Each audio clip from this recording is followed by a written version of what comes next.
on top of my clothes. It cast a tiny glow before me, barely sending light a foot ahead. The coiled gold of the necklace burst like the sun from the glowing yellow stone within. 2 longer sunbeams wrapped upward around the chain, and 2 longer ones trailed down the center of my chest, while the other rays sprayed outward. A charmed gift from my mother. It had been brighter when I was a child, but was now dimmed with age. Still, it produced enough light to comfort me at night. Although now, alone and in the dark, it didn't seem quite enough. I held my lamp higher, wishing Father had let me take a lamp with more lues. This lamp was already dimming, nearing the end of its 24-hour glow. My skin prickled, and the hairs on the back of my neck rose. The darkness pressed in like arms around my chest. My traitorous thoughts slipped to the Shade's manor, somewhere beyond the forest, down a canyon and into the depths of death. If the seers were to be believed. Not here. Not the reason I felt like I was being watched.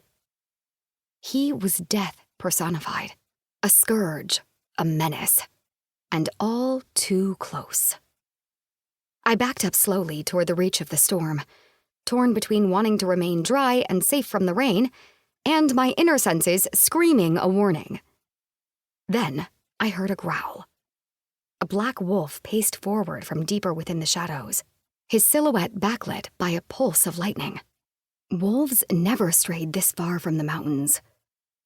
"Nice pup, handsome pup," I crooned, willing my voice to stop wavering. "I was just leaving. Have to get back, you know." I glanced down at the basket and pulled out a soiled strawberry. "Want one?"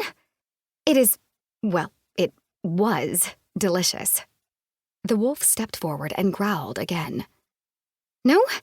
Next time." My nervous laugh increased the tremor in my hands. He lunged forward, and I spun and ran for my life. "Bad wolf," I panted, ducking around the trees. "Very bad wolf." He leaped, and I scraped my hand against a trunk. The momentum whirled me in a half circle just barely out of reach as he lunged. Some of the roots fell out of my basket, but I couldn't stop to save them. The wolf twisted and clamped its jaw over the hem of my dress, jerking me backward. I yanked hard, and his sharp teeth, the only whiteness in all the shadows of the forest floor, bit through, taking a piece with him. I stumbled at the sudden release and took off again. Glancing over my shoulder, I didn't see the arching roots that coiled like 1,000 arms from the base of a hempty tree. My toe caught on the elbow of a twisted root, and I flew through the air. I landed hard, the wind knocked from my lungs. I gasped, waiting for the air to enter back in, but the growling approached behind me. Panic gripped my chest as I started crawling backward. A branch snapped on my right. I ripped my gaze from the beast to see a stranger emerge from the dark forest and step between me and the wolf.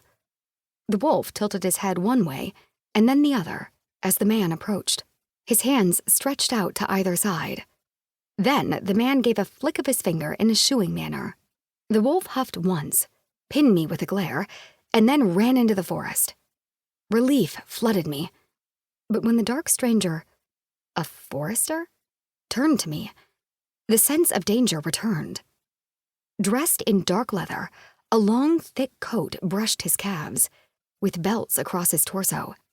His face remained darkened under his hood, his eyes hidden, and his features shadowed by the weak penetration of light through the canopy above us. "You shouldn't be in this forest." His voice was low, like the thunder around us. I struggled to sit up. "I know. I was hiding from the rain. I'm sorry, so sorry." I rose to my feet and he huffed. "It isn't my forest." "Still sorry. I'll just..." I pointed my arm to the right, toward where I thought the castle was. "I'll go back now." Reaching up, his left hand clamped around my wrist. My stomach clenched in glacial fear, but then he pulled my straight arm a few degrees until it was aimed in a different direction. "That way." "Sorry, yes, that way."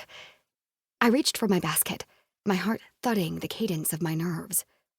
"Thank you, sir." I stepped and tripped again over To keep listening to this audiobook, I've left you a link in the description so you can do it, at no cost thanks to Audible's 30-day free trial.